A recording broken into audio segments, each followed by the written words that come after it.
So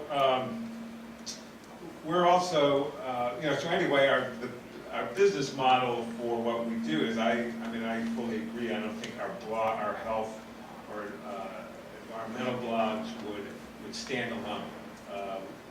We don't have the readership for those, and we're not intending to. We're intending to pull, to add, a certain number of, several thousand readers a day into the mix, and when it all combines, and we get lots of traffic. Our site is, the other distinction I think that we have is that our blogs are written by journalists, not by scientists.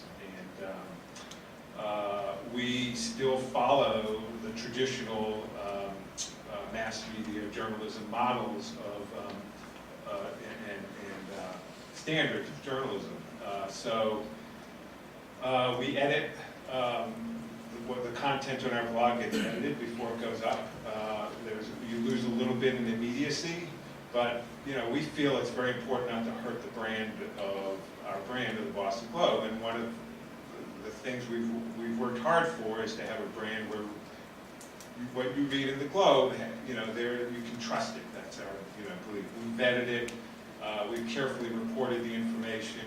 We stand by this, and then the newspaper as a whole stands by this. It's not just one person out there on their own writing about this. We think that has value for readers, particularly in a world where there's all this opinion, all of this unvetted information out there. We're a source you can come to for vetted information. So we believe very strongly that our blogs need to be edited. We also, other standards, for example, we require that when we're writing about medical research, for example, we disclose financial.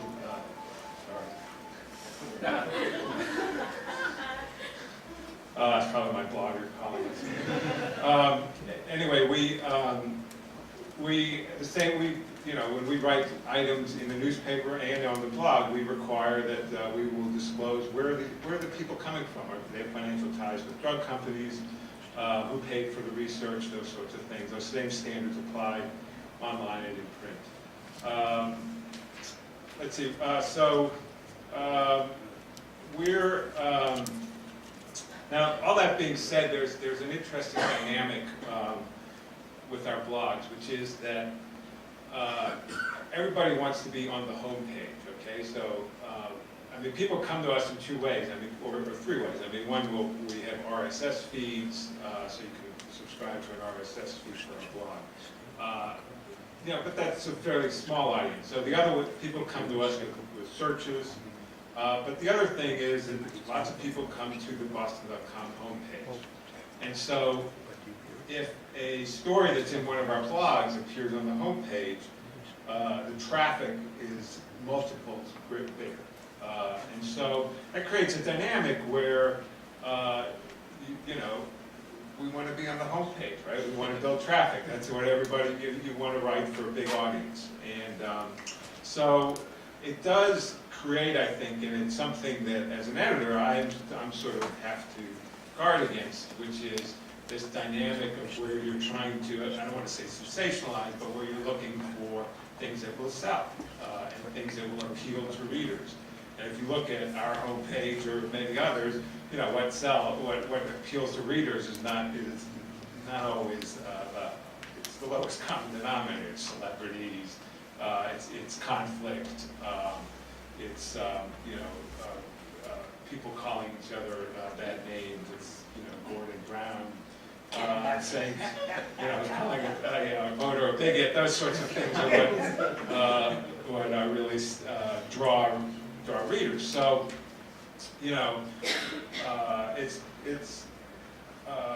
there's that dynamic that sort of pulls us in a direction to be a little bit more online, I think, more than in print, to be more aware of those things.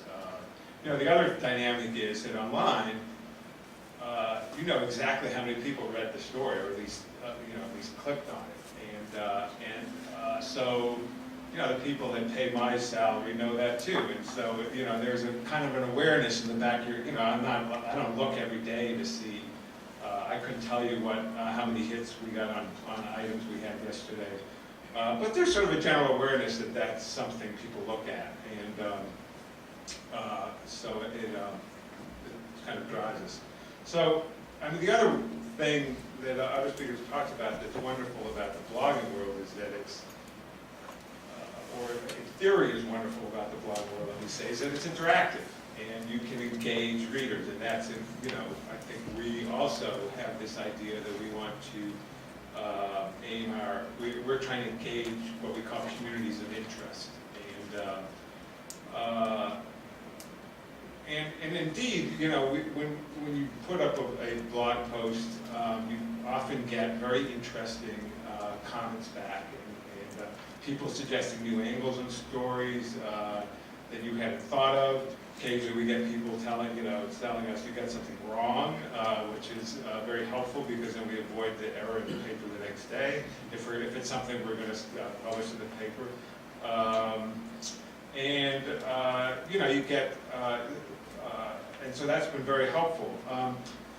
Unfortunately, we've had the experience, particularly on the Green blog, which is our environmental blog, whenever you write about climate change, the commentary immediately gets very polarized, extraordinarily ugly, and we do, you know, we have a sort of moderated comments in that our copy desks monitor them, but they're extremely overworked, and they often, often these things get up and the hours will go by, they're up there with some very ugly language before somebody pushes the abuse button, or else they actually get around to reading the comments. Because if we have dozens and dozens of blogs they got to pay attention to. I mean, we've gotten to the point where something, I mean, I hate to do this, but you sometimes just have to turn off the comment function on topic, which defeats the whole idea of what you're out there to do, which is to engage the community and get comments. So we're actually trying something new now where before you can comment, you have to register. We've had registration for a little while, but now we're also requiring that you give us a working email. We email you like a code or something that you then use to put in your comment. And it creates I think that maybe will help to cut out some of the ugliness. But that's been very frustrating and disappointing in my experience with the web. The other problem that I see, frankly, for us is that we've gone through a period of several years where we've had a shrinking staff, and blogging to be done well takes an enormous amount of time because we are not just throwing up opinion. We're not, I could write my pages and pages of opinion in a few minutes.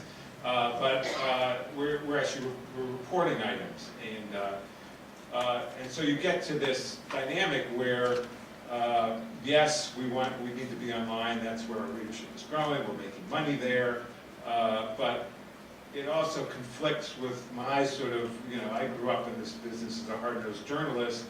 I want to do in-depth reporting, and the more that our reporters are spending working on their blog posts, it takes away from the time that they can do the really added value, in-depth reporting that I still, that I think is the meat of what the Boston Globe does. And so that's a real tension. On the White Coat Notes, we've actually dealt with that by hiring a part-time blogger who's not, is separate from our staff to sort of augment, so that takes some of the load off the staff. But it's a continuing tension for us as we try to do more and more. In addition to blogging, our staff is called on to do videos, to do, to work with, helping put together interactive graphics, photo galleries, also all these kind of doodads that, and it takes away from the time you can just really focus and work on the pure journalism.